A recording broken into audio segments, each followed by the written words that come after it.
100 राङावनो नोंथाङा नोंथांनि खाफाल आनजादखौ नायदो। जारिमिनारि सनकस बाथौ खेराइसालि जौगाखांनायनि मुङाव लटारि खेलाया दिनै मोनाबिलियाव जागोन। क'क्राझार जिल्लानि आसाम बंग सिमायारि ओनसोलनि सराइबिल बसगावनि बाथौ खेराइसालिखौ जौगाखांहोनो रायजो राजानि अनसुंथाइ हास्थायनानै लटारि खुंनाय जादों।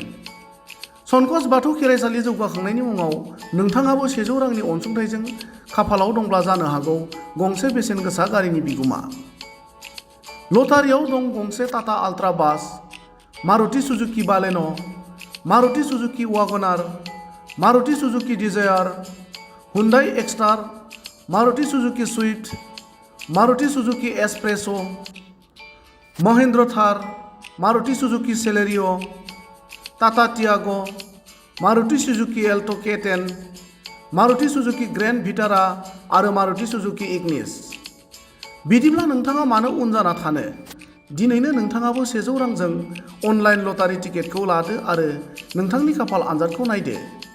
अनलाइन खालामनायनि नाम्बारा जाबाय 8822322296 एबा 70028370661।